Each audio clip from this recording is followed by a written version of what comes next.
Good evening mga guys, samahan niyo pala ako magluto ng paksiw na tilapia mga guys. Ayan yung ating mga ingredients.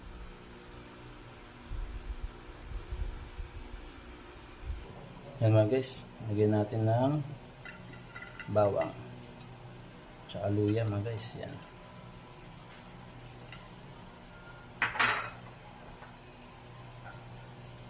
Sibuyas.